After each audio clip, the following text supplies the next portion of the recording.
Grinders. Welcome to the DFS pregame show here on RotoGrinders. I'm Jordan Cooper, aka Blender Ed, Blender HD, if you want to follow me there on Twitter. And it's Friday. I'm back. We're back for go over some NFL stuff, right? I know on Friday a lot of people want to see some MMA stuff. Maybe touch on that in a little bit later in the show, and answer your DFS strategy questions as usual. See you guys in the YouTube chat. Anthony Golding, Pug Daddy, Joe Max Coach, Card Fan, Smooth Jimmy Apollo, Shane Newman. Give me those thumbs up. So I'm going to wave my thumbs at you until I get the thumbs. Hit the subscribe button if you're new here. Hit the notification bell to know when we go live. So it's Friday. Friday, it's typically the day where I start kind of like researching lineup types. I mean, I was doing that a little bit yesterday because we had the Advanced Sports Analytics show a day earlier. So just going through. And what I like to do is I like to run lineups. Whenever I say run lineups, that means just like putting together combinations and seeing projection versus ownership of like stack combinations. You know, you take a guy out of the player pool. What does this lineup look like? So that's typically how I start a slate. So like I'm not pouring through NFL data or anything. I'm assuming everything is in the projections. Now, one thing, I like using the blitz projections, but I also aggregate across the industry. So if you don't want to just simply go by one projection set, we have the ability in Lineup HQ. You could upload your own projections. You could also aggregate them in whatever weight that you want. So let's say I want to have 60% blitz and 40% gridiron IQ projections or something like that. You don't want to go specifically all in one, but you want to weight them whatever confidence level you have in the projection set. So I'm going to do 60-40 just for the sake of this example, because I upload a bunch of others. So I'm going to save this projection set. So you give me an aggregate, and then I'll be able to run lineups. Then I could start seeing, you know, what lineups project well, what stack combinations project well, and their general ownership, and be able to compare them. So give me just a sense of like if I just ran lineups and just said, give me 150 lineups right now and just I'm going to play them, like who's more likely to come up than others, right? Because then now after that, I could judge versus ownership how much more or less of a player that I should be playing. So I'm going to put this together. Smooth Jimmy Apollo, can we go through your research process again? That's what I'm doing that. I'm doing that, Jimmy. I'm doing it. Because why not? Show it. Okay, so I got my aggregate projections here. We have RG ownership for this. One thing I'm going to change is because we didn't have an update for Khalil Herbert. He's not going to be 1% owned, okay? Because if we leave it at 1%, that means I'm going to end up with him in like all my lineups. So let's just say he's 18%. Of course, a lot of the other guys have to change. If he's going to be 18, it's going to come out of some others.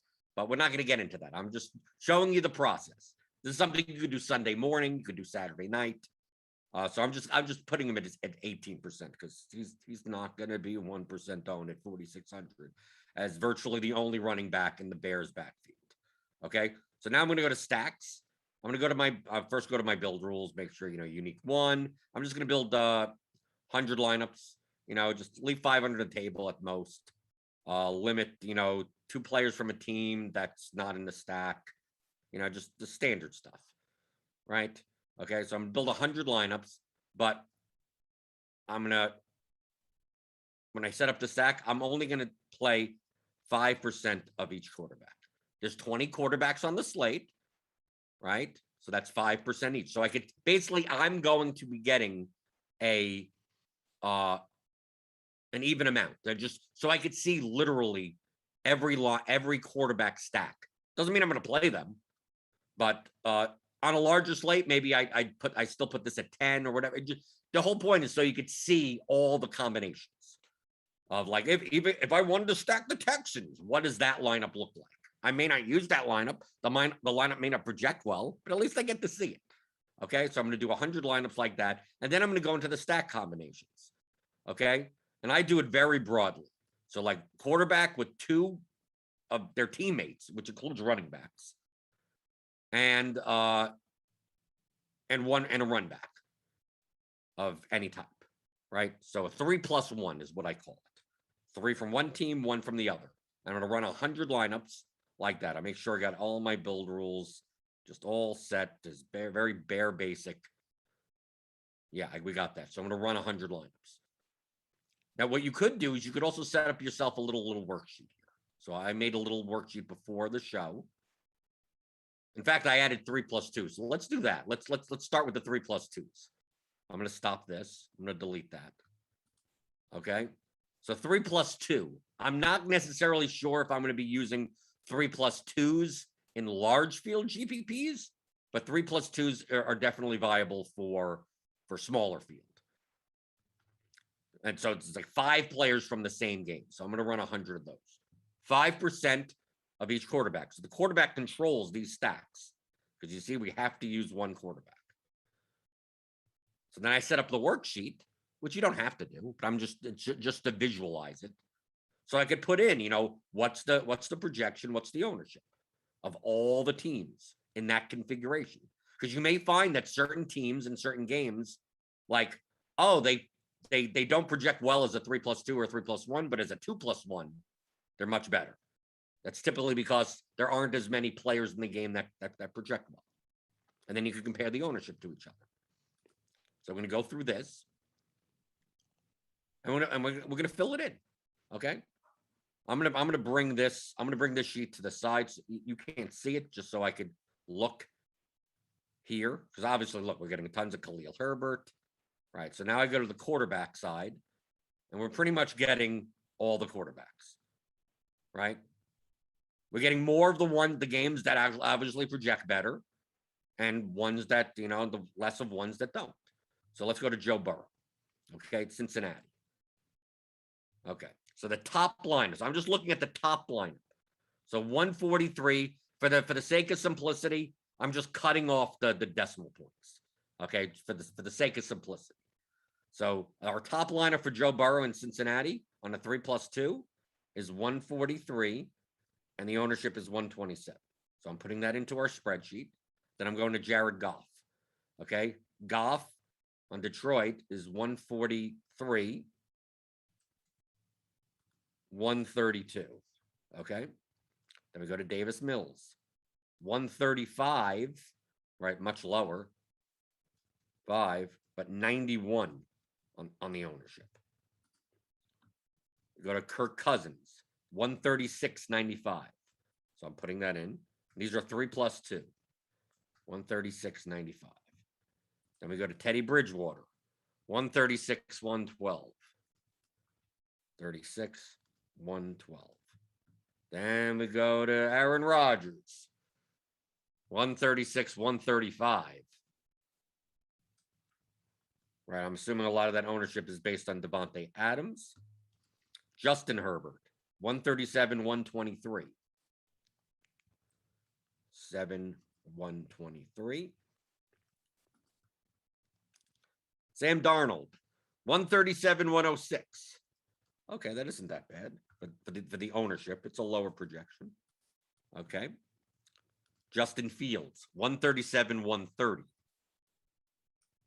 I'm assuming Khalil Herbert is in those lineups, bumping up the ownership. Dak Prescott, 138, 129. 138, 129. Now, obviously, if you use a different projection set, these numbers may be different, right? Your ownership is different. I mean, I'm going by the RG ownership as it currently is, with that bump up on Khalil Herbert, and that aggregate between the Blitz and the Gridiron IQ projections. Should be that different between industry projection sets. So let's see. Indianapolis, 139, 110. 110. Okay, that has Jonathan Taylor in it. Matthew Stafford, 140, 145. 140, 145. Mac Jones, 140, 129. 129. Okay. Daniel Jones, 141, 132. 132. And these are 3+2s. Mahomes, 141, 151. Yeah, because they're going to be heavily owned. 151. Heineke on the other side of the game, 142, 133. Is this thrilling? Is this thrilling going through the numbers? 142, 136 for Lamar. 142, 136 for Lamar. Kyler Murray, 128. Well, that's a low. Yeah, this game is not all that appealing from a projection standpoint. 128, 102. Baker Mayfield, 128, 94. 94. And then we got Las Vegas, the last one. 135, 111. 111. Okay. So I'm going to bring this back here. So you can see I filled out the entire, little worksheet, the top lineup. So you can compare, right, the games. So for instance, like Arizona, Cleveland, lower owned, but I mean, look how much lower projection they are in comparison to other games. Like the highest ones, Cincinnati, Detroit, 143 each. Then we get Baltimore. Then we get Washington. Then we get Kansas City. And then we got the Rams Giants game, right? But then we got New England there at 140. We take a look at the ownership to go along with it. Right? So like this KC one, yeah, as a 3+2 is also the highest owned. So wouldn't it be much better to play the New York Giants lineup? Same projection, much lower ownership. 19-point lower ownership on the top stack. Obviously, you get even lower ownership by switching out a defense, switching out one of the running backs for a running back that's only 1 point projected lower, and you drop off another like 5-10 points of projection. But this is a baseline. I mean, look at Indianapolis, down at 110 with a 139 projection. So this is something to compare it to. So these are 3+2s. Now let's say we go to 3+1s. So now we change our stack. We're not worried about just its teammates. Maybe you don't want to play certain running backs and certain things. Set up groups for that. You could experiment. You could spend all day doing this. I'm just showing you a very broad way, a very, very broad example of this. So I'm going to build 100 lineups again. So this is 3+1. So the main difference between what we just ran and what we're doing now is now we're not requiring 2 players from the team opposite. The numbers should be close to each other. It's not like one game is going to project now. Oh, wow. Now that we do that, Arizona, Cleveland becomes a great game. But we may see the difference between the 3+1 and the 3+2 if the opposing team only has like one decently projected player. There may be more of a drop off. So you're running these. We're running these right now. Okay. Did we get them? Yes, we got them. Okay. So we're going to be doing the same thing. Okay. Feel free to hit the thumbs up button while we go through this. Okay. So I'm going to bring this out over there. We're going to go through the same exact thing that we did before. Okay. Now we're getting more Kyler Murray. Now we're getting 5% of everything. Okay. So let's start at the top. Kyler Murray. Okay. 131, 119. Let's fill that in. 131, 119. Okay, so basically we're getting 3 more points in projection by doing it that way, but we're gaining 17 points in ownership. Okay, Baker Mayfield, 133, 117. That would be the better way to go.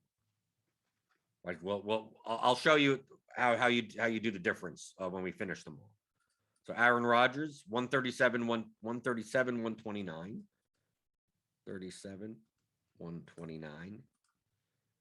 Davis Mills, 137, 101. 7, 101. Derek Carr, 138, 114. That isn't that bad. Okay. Kirk Cousins, 138, 111. 38, 111. Sam Darnold, 139, 104. 139, 104. That isn't that. That's actually a little bit better there. Justin Herbert, 139, 121. 121. Bridgewater, 139, 116. 39, 1616. Fields, 140, 121. Where's Chicago? That's actually better. Okay. Interesting. Remember, I'm doing this for myself the first time. I mean, like I'm discovering things just like when you're discovering things. Dak Prescott, 141, 144.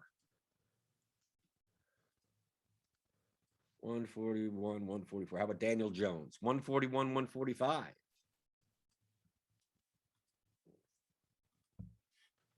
Okay. Matthew Stafford, 141, 143. Carson Wentz, 142, 109. Even better. Okay. Mac Jones, 142, 137.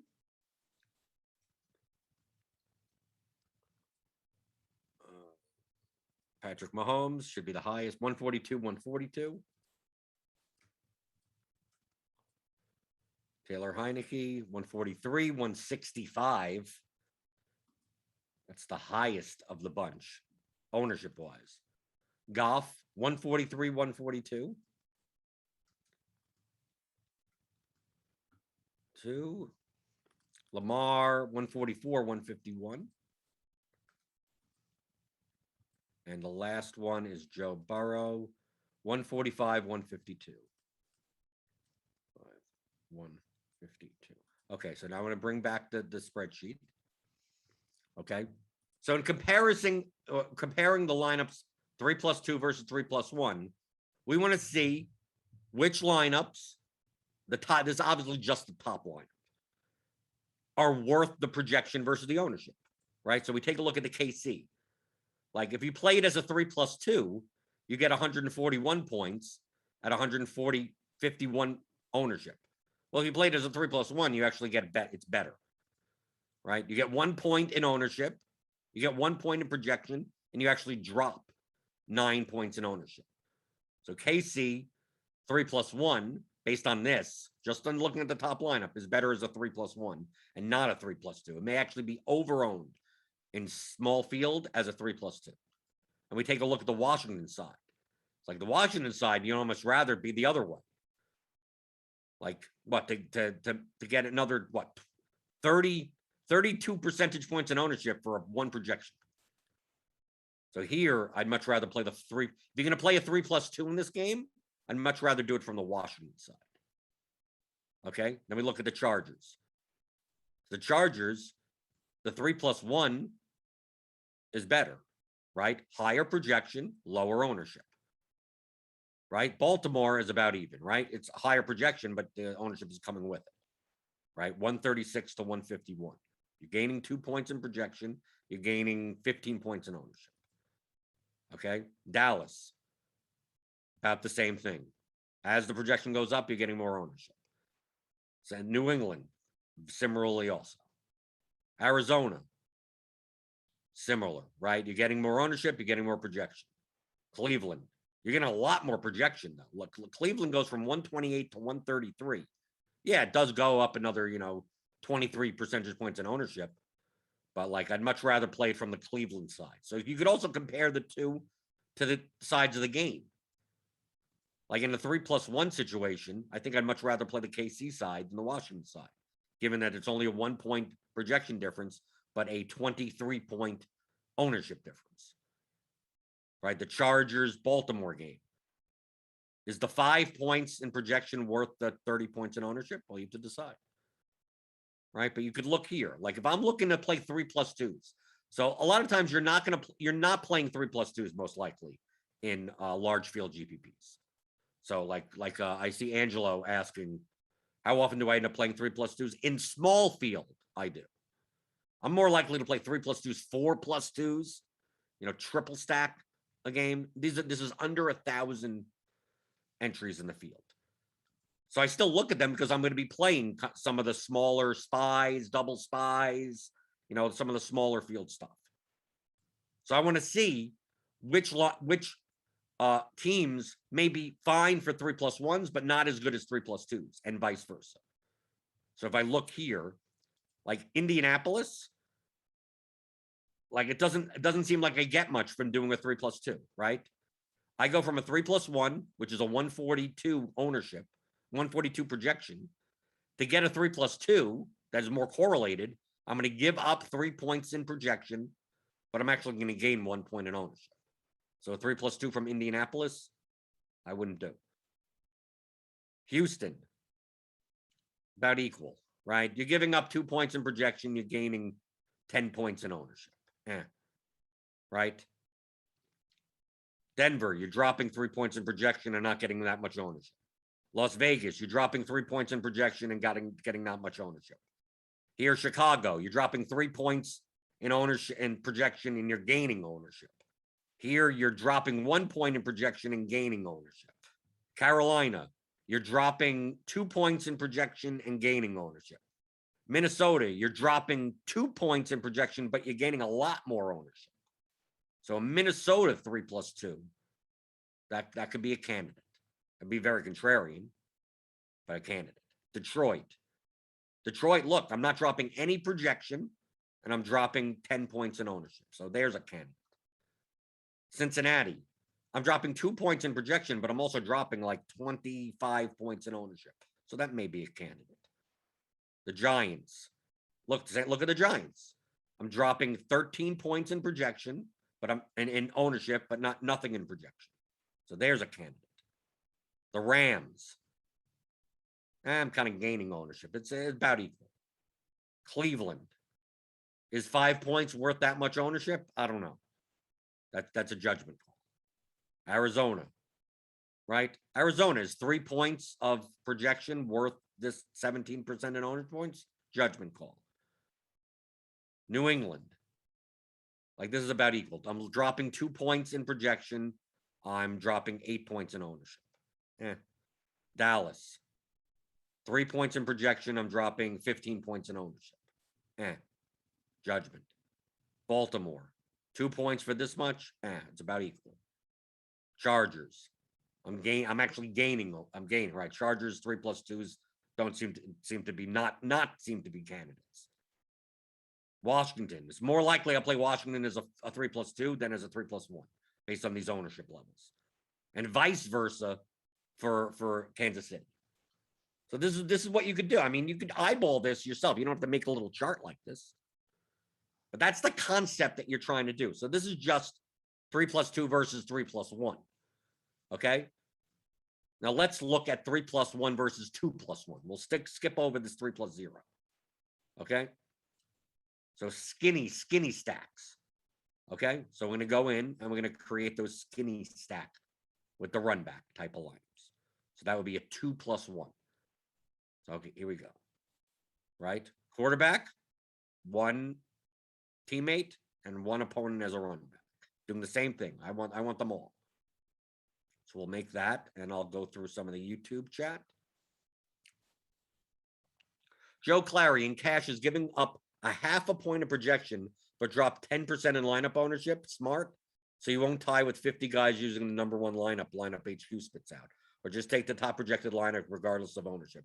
Until more than half your opponents are duped, ownership, side with the ownership, if anything. Right? These types of calculations of projection versus ownership, this is for GPP. If anything, in cash, you should be doing the opposite. I don't mind giving up a little bit of projection to get more ownership, right? So you don't get burned. But if you're playing larger double ups, there's no reason why. So great, you're duped 40 times. What does it matter? Doesn't matter to me in double ups until half the field has the same line. And let me tell you, on some NBA slates, that happens. Right? We have NBA slates where the pricing comes out, and then by lock, there's 4 guys have been ruled out, and like there's like half your lineup are like guys that are 3,000 underpriced, and that means that you have to fit in X way, and like everyone has the same line. Then sure, okay, then right until you get to that point where once you put in the lineup and it locks, and more than half the field has that lineup, which means like you're not even going to double up, right? You're not like now your EV starts going down. But duplication in double ups doesn't matter until that starts happening. It doesn't matter. So I play the best lineup you can. Don't try to get less ownership. If anything, you should be trying to get more ownership into your lineup in cash games. Brady Sanders, this is going to be a stupid Saturday question, but in lineup HQ, how do you create a stack that pairs a running back and DST from the same team? You could just do that right in the stacks, right? Right? Second game stacks, third game stacks. So add a second stack, and you go. Team 1, use running back and DST from the same team, right? Running back, DST, and nothing from the other side. And then whatever teams you want, however many percentage of your lineups you want to put in, right? There you go. It's just like anything else. You just do running back and DST from the same team, 0 from the other side. Now, we're not doing that in these for what we're doing, but that's how you do it. Okay, let me go. Let's start filling out that. Okay, so these are the skinny stacks. Obviously, all these lineups have Khalil Herbert. That's not what we're looking. That's not that the secondary correlations and the one-offs and all that. We're not caring about that. We're caring about the stacks. So I'm going to bring this worksheet out. So these are the skinny stacks. Okay. So we're going to go through this. We keep on going through this. Okay. Okay. So let's see. Lamar Jackson. Okay. 147. See, now we're going to get higher projections because we're not forcing a second guy in from the team. 147, 164. But obviously the ownership's going to start going up. 164. Okay. Let's see. Oh, okay. Baker Mayfield. 137, 139. Where is he? 137, 139. Kirk Cousins. 139, 129.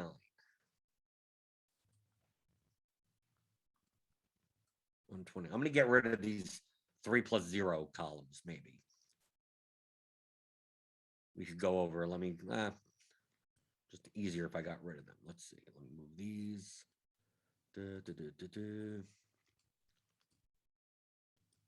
Delete row, delete column, delete column.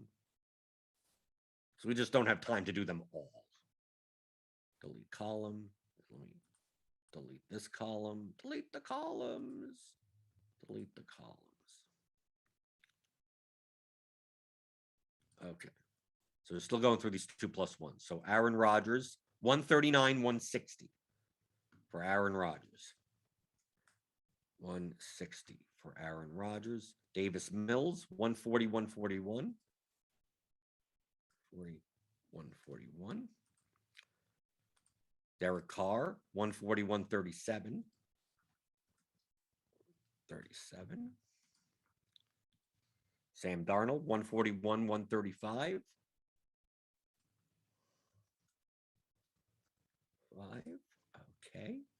Teddy Bridgewater, 141, 123. 123. Justin Fields, 141, 141.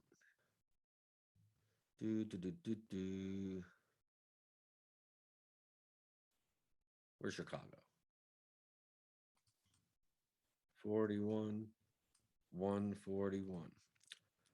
Okay. Justin Herbert, 142, 141. Because we're gonna be comparing these now to the 3+ ones. And that's the reason why we're putting these down. 142, 143, one for Stafford. 142 to 133. Prescott, 143 to 152. Patrick Mahomes, 143, 160. Carson Wentz, 143, 123. Daniel Jones, 143, 158.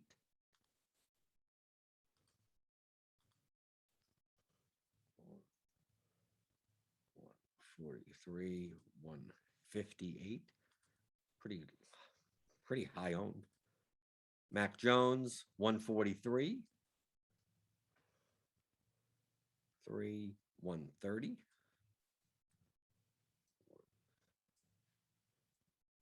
130. Heineke, 145. 161. Jared Goff, 145. 136. Burrow, 145, 165. 165. And Kyler Murray, 135. Yeah, this game sucks. 130. Okay. So we got that together. Now we can see here, just looking at the 2+1s, that the Baltimore, 147 is much higher. I mean, if we sort just even by on 2+1 basis, like Baltimore, it's the highest in the 3+1s also, and it's the highest in the 3+2s. I'm assuming that comes from Lamar Jackson's projection, right, for the quarterback. So you can just scroll up in the line. Look, Green Bay doesn't project all that well. The Arizona-Cleveland game doesn't project all that well, right? Surprisingly enough, like Detroit, like Goff stacks. Like you take a look at the Cincinnati-Detroit game. Like if they're both going to project at 145, why not play the Goff side, which is going to be what? There's a 29-point difference in ownership, right? At 145. Look, we look at Washington. Look at KC. KC 2+1s have a 143 at the top line with a 160% ownership. Detroit, right? Look, Cincinnati is 2 points higher, a little bit higher owned. But like KC is going to be like the chalkiest, this is going to be the chalkiest game, KC Washington. So now if you want to compare the 2+1s to the 3+1s. So basically 3+1s means, 2 teammates. So if a team has 2 well-projected teammates, the 3+1s are going to look good. If they don't, it's quite possible the 2+1s are better. So now we're comparing the 2+1 to the 3+1. Okay. So if we take a look here, if we add an extra player, so we're going from the 2+1 side to the 3+1 side. So we're adding one. So if we add a player to the KC stack, we're dropping 1 point in ownership and 1 point in projection, 18 points in ownership. So I'd say the 3+1 is a much better in the KC than the 2+1. We take a look here. Like if we add a player to the Washington side, we drop 2 points in projection and we gain ownership. Right? So no, I'd rather play the 2+1. The Chargers. You drop 3 points in projection, but you gain 20 points in ownership. Okay, that's fine. Baltimore. You drop 3 points in projection and you gain 13 points in ownership. Judgment call. For Dallas, you drop 2 points in projection and you give up 8 points in ownership. Judgment call. New England, you drop 1 point in ownership and you gain 1 point in projection, you gain ownership. So no, I'd rather play the 2+1 here. Arizona, you're dropping 4 points in projection to gain only 11 points in ownership. I probably wouldn't do that. Cleveland, you're dropping 4 points in projection, but you're getting 22 points in ownership. Okay. That judgment call, right? You could judge it for yourself. Rams, to add the extra player, you're dropping 1 point in projection and you're gaining ownership. So no, I'd rather not do that. Giants, dropping 2 points in projection and you're dropping 13 points in ownership. Okay, judgment call, right? That seems, you could judge it for yourself. You're getting ownership. Cincinnati, to add the extra player, you're dropping no projection, and you're eliminating 13% in ownership. So that's easy. I'd rather play the 3+1. Goff, on the other hand, you're dropping 2 points in projection, but you're adding ownership. So the Goff stacks I'm more likely to play as a 2+1. Cincinnati, I'm more likely to play as a 3+1. Minnesota, dropping 1 point in projection, but getting rid of 18 percentage points in ownership. That seems like a good trade-off. Carolina, you're dropping 2 points in projection, and you're getting rid of 21 percentage points of ownership. That seems good also. So these Minnesota Carolina teams seem much better as 3+1s than they do as 2+1s. Because obviously this game is not going to be as owned. So when you add that second guy to the stack, it's going to drop your ownership even more. Green Bay. See, look at Green Bay. Green Bay is a 2+1 is going to be 160% owned. Drop 2 points in projection. You gain 31 points in ownership. I like that trade-off. I'm much more likely to play it as a 3+1 because obviously the 2+1 is Rodgers Adams. So adding that second player is like a Lazard or a Cobb or a Tanyan, someone that is not going to be that owned. Chicago, you're dropping 1 point in projection and you're dropping 20 points in ownership. That seems like a good trade-off. Las Vegas, dropping 2 points in projection and you're dropping 23 points in ownership. That seems like a pretty good trade-off. Denver, dropping 2 points in ownership, 2 points in projection. You're getting only 7 points in ownership. Maybe not. Houston, dropping 3 points in projection, but you're gaining 40 points in ownership. That seems much better. I'm much more likely to play the Houston. If I play any Davis Mills, probably be as a 3+1, not as a 2+1. Indianapolis, dropping 1 point in projection and you're gaining 14 points in ownership. So that seems like a pretty good trade-off. So you see what I'm doing? The general concept here. That's what I'm always focused on, the general concepts. Feel free to use whatever projections, whatever ownership you could tweak. I don't think this guy is going to be 10% owned. I think he's going to be 16. Well, then change it, right? Before you do all of this. And maybe you're like, well, I'm like these Wentz lineups all have like Jonathan Taylor. But if you say to yourself, I'm not going to play Wentz and Taylor together because of negative correlation, there, which it is, but not like dramatically, then X them out. So make it so that those stacks don't have a running back in it, right? If you're not gonna play Stafford and Henderson together, like put that in, do exactly what I'm doing now, but then make a group so that doesn't happen. Because I mean, we have some lineups here, these 2+1s. Like if I go to where's Stafford? Like some of these Stafford lineups are literally Stafford Henderson. Like they don't even have a receiver. It's just Stafford Henderson. Right? Do you want to include these types of lineups into your calculations and your comparisons of what we're doing right now? If the answer is no, then group them out. Then make it so you can't make these lineups. That make a group that Stafford has to be with at least one receiver. Right? It could be Stafford, Henderson, Woods. Maybe you don't mind that. But if you don't even want Stafford and Henderson together in the same lineup, then just group them out. Right? Just Stafford, Henderson, 0-1, and then run these. So I'm running these without any conditions whatsoever. So if there are negative correlation impacts that you want to take out of your lineups, do that before you run these. Right? Because then obviously these Stafford lineups project well, because you're playing the quarterback and the running back. And you're running it back with Evan Ingram or something, right? And you get some of these, like the Wentz lineups, or the Daniel Jones lineups. Look, Daniel Jones, Devontae Booker, Darrell Henderson. Am I likely to play? Are you going to play 2 running backs from the same team? Maybe you X those out. Maybe you make a group. So you're going to be doing that before you run these. So these lineups don't count, right? The top Daniel Jones lineup is a Daniel Jones, Devontae Booker line with Darrell Henderson. If you'll never make this lineup, then you shouldn't be including that as, any type of comparison that you're making. Because it may be that these Rams Giants stacks, when you have to force in wide receivers, Kupp, Woods, Shepard, Slayton, if he plays or whatever, Ingram, maybe they don't project poorly, but maybe instead of being 143, 158, it's like 138, 117. Like, okay, well, you need to know that. I'm just showing you the example. I mean, I'm just showing you, this is the broadest way of doing it for the sake of simplicity for this show.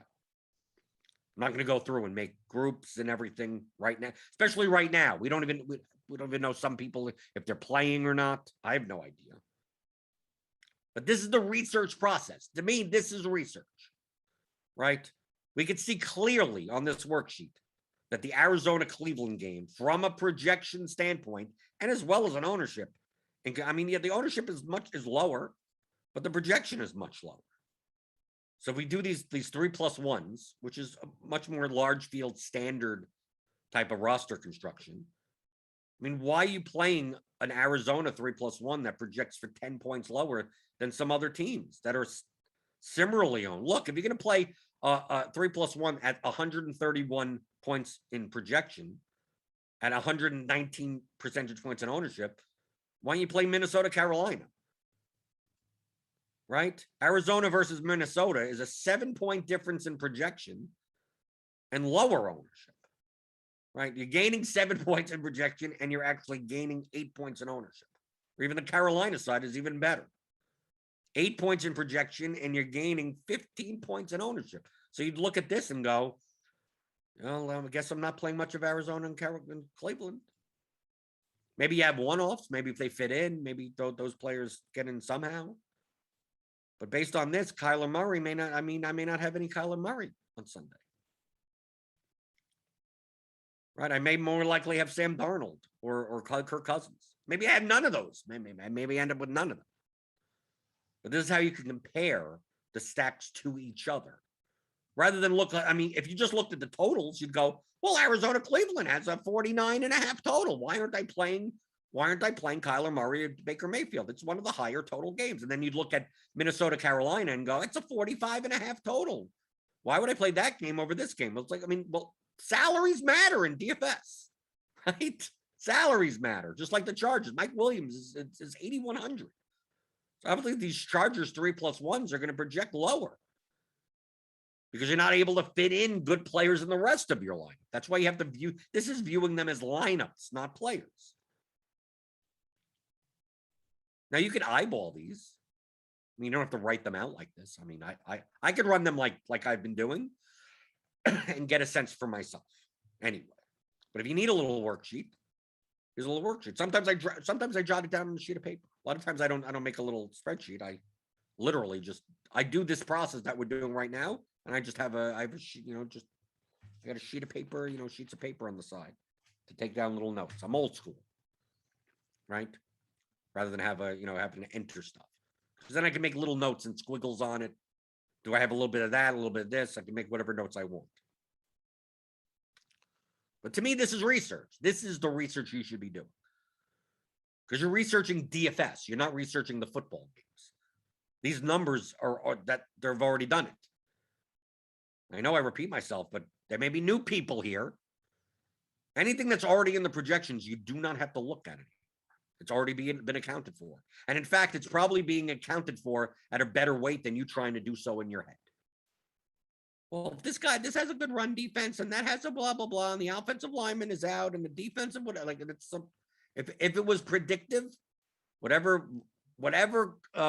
amount the predictive power it has, it's going to be in the projections. All right. Going through the YouTube chat.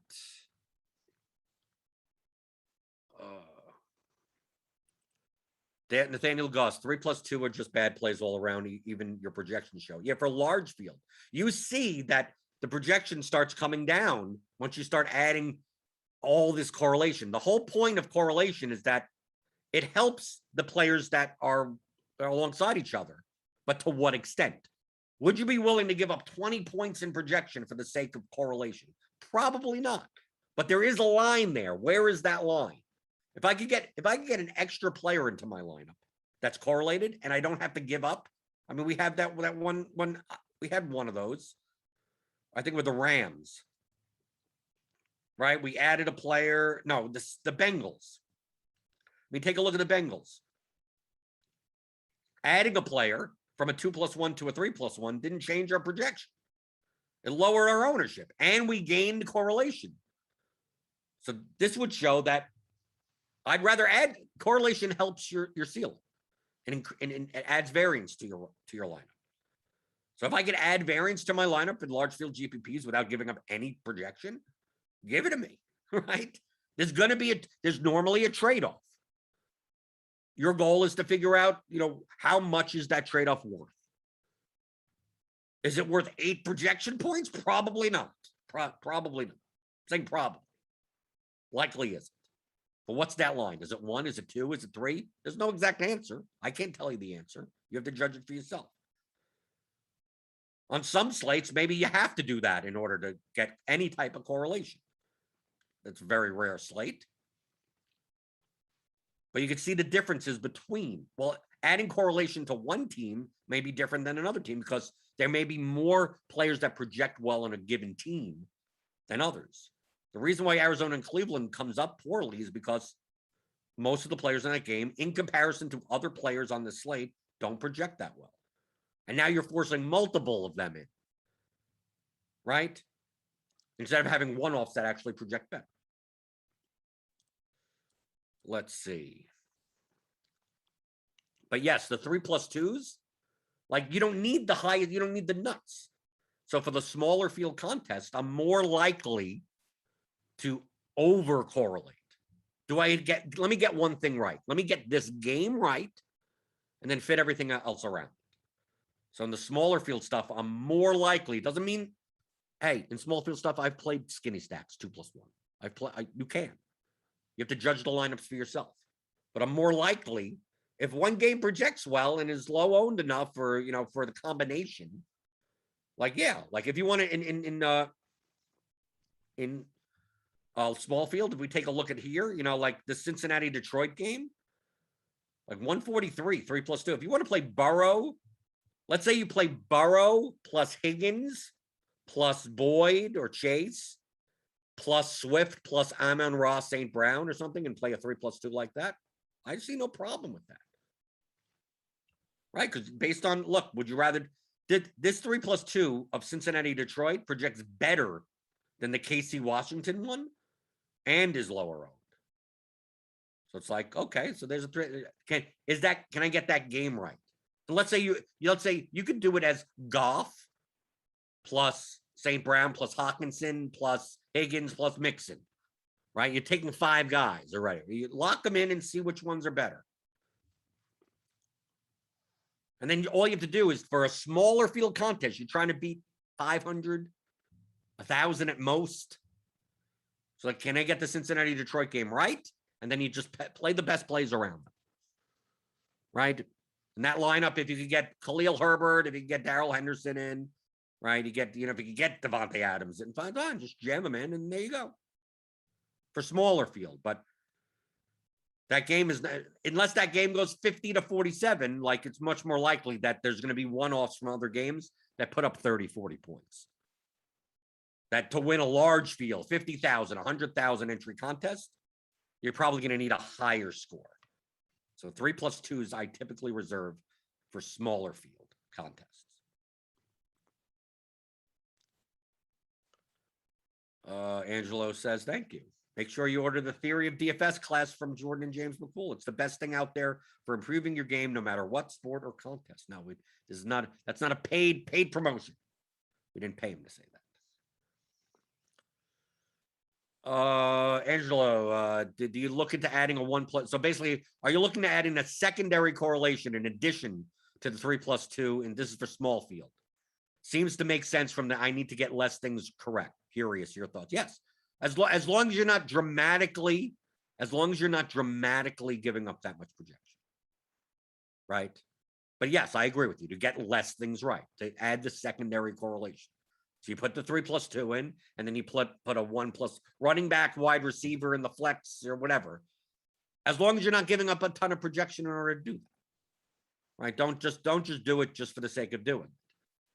You're giving up 1 point in projection to do it. Okay, that's fine, but don't purposely say, well, I'm gonna play Devontae Adams and Allen Robinson, who doesn't project well, or I'm going to put in Javonte Williams and Hunter Renfrow. It's like, well, why do you have to do that? Like, find a 1v1 of a secondary that fits and project. Lock in your guys, right? You could do that in lineup HQ. If you're like, okay, I already decided on my 3+2. Well, lock in that 3+2, and then go to the stacks, turn off the primary ones, and add the second ones 100%. Of like 1, 1, 1, 1, and then just run 20 lineups and see which ones project the best, right? There you go. Research. That's how you should be using lineup HQ. It's a tool. It's not a tool to just build lineups for you to play. It's a tool for you to use as a calculator to go, what lineups are better than other lineups? What lineups could I want to play? A lot of times you'll use it and go, I didn't realize that these lineups projected that. Wow, okay. I learned something. These Goff lineups, like I didn't even consider playing Jared Goff. Doesn't mean you're going to play him in 80% of your lineups, but it'd be like, okay, these are not as bad as people think they are based on the projections. So maybe I play some, right?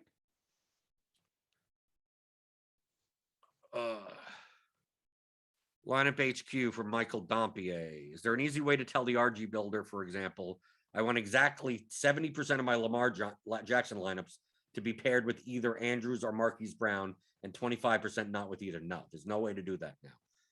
There's no way to have percentages in groups.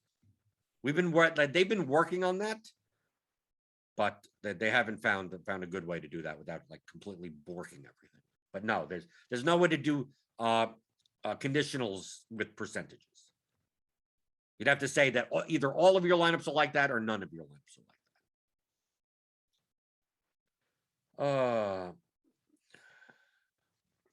that. Eagles wants to know the MMA stuff. Yeah, we're getting close to the end.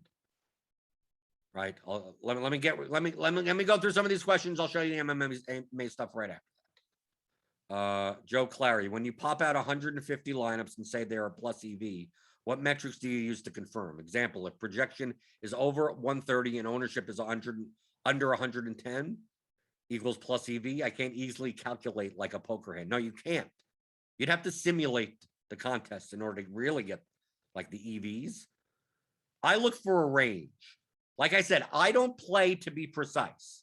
I play to be directionally accurate. Okay. The correct way to do this would be to simulate the contests, right? So you create all possible combinations of lineups. Then based on the ownership projections, pick out the 200,000 lineups that are in the contest or whatever. So the ownership makes sense. And then you take that, and then you could Monte Carlo sim if you want, and just basically run the contest with the payout structure. And you run that, you basically simulate the slate once, twice, three.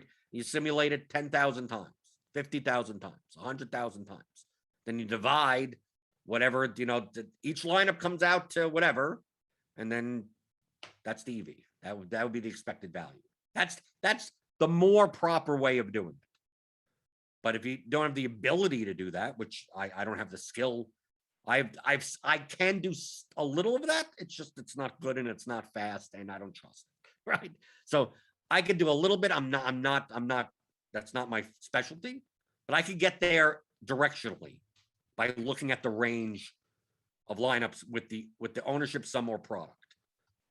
So like just looking through these, I could know that Arizona's going to be out, Cleveland's going to be out, right? Because why would I play lineups that are owned about as much and give up this much projection, right?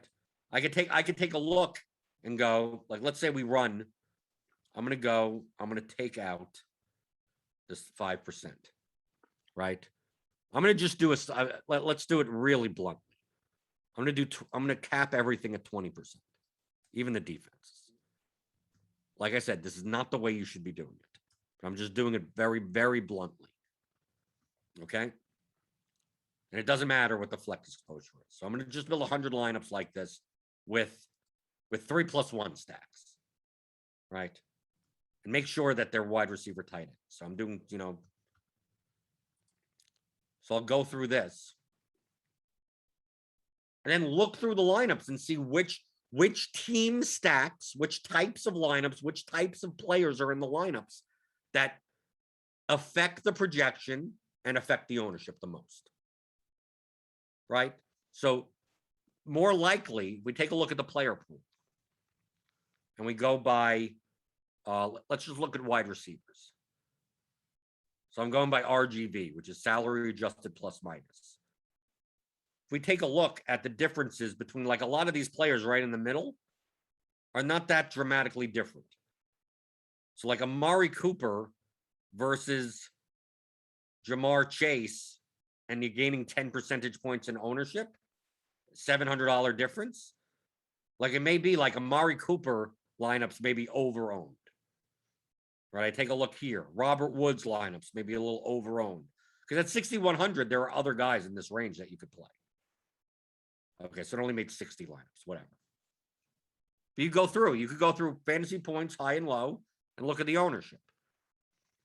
Now, obviously, 152, this is probably way high for any GPP. Right? So we're building stacks. So 152, 145, 152. 144, right? So if you want to go and scroll down and go just the general, very hard line concept of why would I play a lineup that is more owned and less projected? And get rid of those lineups. So this is 145, 152. This is 144, 157. So it's lower projected and it's higher owned. So I don't want it. Since this is organized by fantasy points, basically this ownership level should only go down. So we went down from 152 to 137. So anything that's not 137, we get rid of. 130, okay. Anything that's not 130 or below, we get rid of. 133. Now, this only made 60 lineups, so just doing it for ease. This practice would be much better with like 300 lineups. Right, so we're getting rid of 130, 130.4. No, not low enough. 129.2. Okay, so we're getting rid of any lineup that's not less than 129. Here's 124. Okay, here's 120. So anything that's lower, 94. Okay, so can we find lineups that are lower than 94?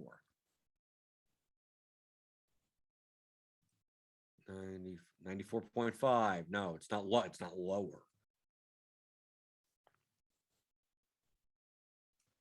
85. Okay, there's an 85 lineup. 86. We can find anything under 85. 82. There's 81. I accidentally got rid of it.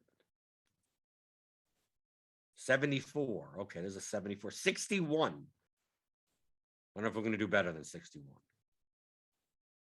I don't think we're going to do better than 61. Yeah, we're not. Okay. So now we got lineups that are at least like in the vein of like you're giving a projection for ownership. Right? So you take a look at, take a look at who you got in here. Look who I don't have in here. Davante Adams. Right? If we go by projected ownership, right? Who am I getting less of? Like Davante Adams doesn't show up in these lineups as much. Right? Jonathan Taylor doesn't show up in these lineups as much. Right? So we're comparing the ownership of the players. I'm getting enough Henderson, but not that. I mean, obviously, there's only 11 lineups. That's why I said this is a much better exercise with 300 lineups. But DeAndre Swift, it's like, oh, DeAndre Swift is going to be chalky. Darrell Williams is going to be chalky. Well, maybe that's what you should be having. Right? T. Higgins, because you're getting a lot of Burrow stacks. Right? But Cooper, under on Cooper, over on Jacoby Myers. about even with McLaurin. Like, it's hard to say. There's only 11 lineups. So, like, over a McCaffrey, if he plays even. So you're looking at him, and you're looking at the range. So most likely this is a very chalky line. 152. This is not really a large field line. So you're like, okay, 145, 152, 144, 137, 144, 130, right? You're probably playing something more in the closer to like this, 94. Look how much ownership we drop, barely giving up any projection. So I'm looking at this lineup and going, here's the sweet spot. Right? Because look how much, I mean, even from this line, 139.68 at 124. This is 138 at 94. Of course, this is the Mac Jones line. Mac Jones, Cook, McCaffrey. This is a really contrarian line. But it projects at 138.97, assuming that this all stays the same. So look at this lineup. This is a much contrarian construction altogether. Right? So we're gonna get rid of the lineups that are above it. The little old lineups above. So now I got a range. Now I got a 138.94, 133.85. So dropping some ownership and some projection. 131.82, 130.74, 129.61. So like these are more of the type of lineups. And this lineup at the bottom is, maybe the end of your range, but it's like maybe you shouldn't be playing any lineups that are under about 130 projection unless they're under 61% ownership. You kind of got like the caps of it. So now you understand what like range that you're in. So maybe if you wanted to, you're like, I don't want any lineups that are over 95% and nothing that's under 60%. And then you try to get all the lineups that are in between 129 and 138 in that range. Plus EV lineups. Doesn't mean they're all plus EV. This, like I said, directionally accurate. Right? Doesn't mean they're all EV. And also, it's going to lock you out of some lineups that may be better, even though they're slightly higher owned or slightly higher projected or lower projected. But this is a way to get more directionally accurate. But you won't know this. That's why when people ask me, how many points are you willing to give up for you don't know until you do it, until you have the slate, right? You won't know. I'm doing this literally right in front of you. I don't know. Is this drop worth it? Look at the drop here. 138.97 to 133. So that's like, that's 139. That's a 6-point drop for only like 9 points in ownership. How many lineups are between them? So I would try to make all those lineups and see how many there are. Right, between 85 and 95. And if there are a lot of them, then you know that you don't have to give up 6 points in projection in order to get that. That's how you judge. But like I said, this is a guessing game. This is how to be directionally accurate. You're more likely to build plus EV lineups doing it this way, unless you have some type of simulation methodology. But in comparison to most of the field, being directionally accurate like this, you're going to make money. You're going to be profitable doing it this way. To the point where we're playing solver versus solver, like until that point, this is you're going to beat 90% of the field doing it this way, and conceptually. Going through the YouTube chat before I show you the MMA, I will Eagles. I will.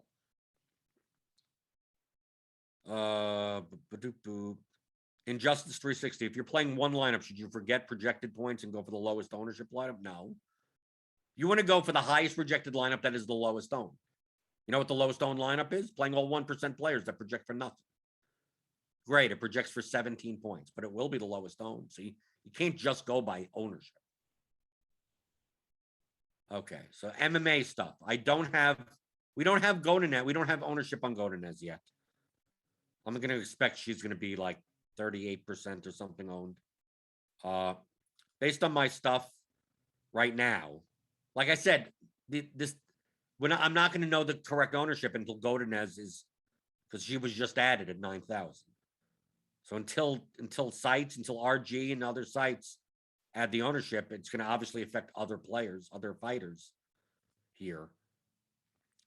So it's hard to tell. But obviously Marquez and Klein have the best anytime inside the distance. And for their, I mean, even for their ownership, they're going to be like 40, 50% owned. I still think they're fine to play. I think from the underdog side, based on my numbers, slight advantage for Andrew Sanchez, Jordan Wright, and Nate Landwehr, who's going to be the lowest owned fighter. But if he's a 14% chance of inside the distance, I mean, it's high variance. He shouldn't be this low owned, right? At 9%, right? If he was 15%, then he's a meh. You could play him or not. Same thing for Danny Roberts. Like, he comes up well for being 11% owned. Doesn't mean they're going to win the fight. These are the two biggest underdogs on the slate. But based on the betting lines and the ownership, if Roberts is 11% and Landwehr is 9%, they're under owned. But I mean, they're going to fail 9 out of 10 times. Just understand that they're going to fail 9 out of 10 times. But when they do succeed, you get paid off handsomely for it. So if you want to sprinkle them in, if you want to use them, Carolina, I have as the most over-owned fighter on the slate. Assuming she gets this ownership, I'm not even sure 26 is accurate. In the main event, I've rated fairly highly. Ladd versus Dumont, and I think I'm more likely to play the Dumont side than the Ladd side. But I'll obviously have both. I hope people shy away from Jim Miller. People aren't used to seeing Jim Miller at 8,700. He's usually the underdog in most fights. But he's plus 180 inside the distance. And typically when he wins inside the distance, it's in the first round submission. So if he's 33% owned, he comes up as a good play. If he's 38%, 40% owned, then no. So that's why I'm hoping if Jim Miller comes in under 30%, I like that. And I think Emiev is going to be overplayed. I think both Klein and Emiev may be over-owned. Emiev like just doesn't get finishes. I mean, he's plus 230 inside the distance. And Klein really needs a knockout. He's not really a wrestler. I think I'm more likely to build balanced builds. Or build builds where I'm playing like Fioro, Marquez, Miller, Ladd, and then still playing like a Landwehr or a Roberts. Do that type of construction. Or maybe this is a slate where Andrei Arlovsky gets a finish. You never know. Weirder things have happened. But no, you could go a lot of ways on this slate. But we have to see what this ownership is going to look like with the Lupi Godinez inside. Because it's going to affect things. I mean, obviously, a 9,000 fighter, it's going to come out of a lot of these higher. That's why I want to see what Jim Miller's ownership is going to be with Godinez. Even if we put in Godinez as 22%, that has to come out of somewhere. It's going to probably come out of some Marquez, some Fioro, some Emiev, some Klein, some Miller. But how much out of Miller? So yeah, so that there's the MMA stuff. I hope that helps you. It's kind of hard now because, like I said, this is not accurate. I need the Godinez. I need the Godinez number to be in there. DJ Dog 3K. I love watching this show. It continues to bang the key concepts into my head. This process has saved me time and made me money. Well, you're welcome. Hopefully not in my contests.